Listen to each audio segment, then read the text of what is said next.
Bismillahirrahmanirrahim.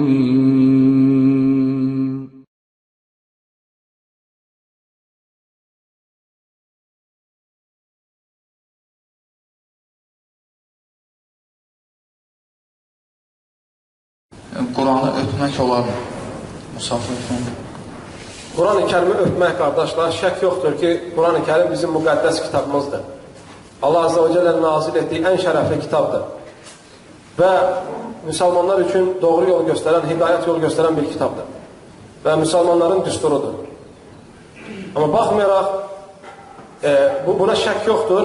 Amma sələflərdən Quran-ı Kərimi öpmək gəlmir. Sələflərdən, sahabələrdən, tabeinlərin tabeinlərindən 4 imamdan Quran-ı Kərimi öpmək gəlmir.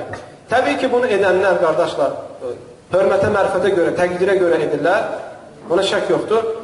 Lakin bunu etməmək daha münasibdir. Bunu etməmək daha münasibdir. Çünki əsas Quranın müqəddəsliyi insanın qəlbində olmalıdır və insan Quranın içində yazdıqları əmrləri etməklə, qadağanlardan çəkindirməklə Quran-ı Kərimə hörmət etməlidir. Allahu aləm. Xüsusi olaraq Mədinə studiyası tərəfindən təqdim olundu.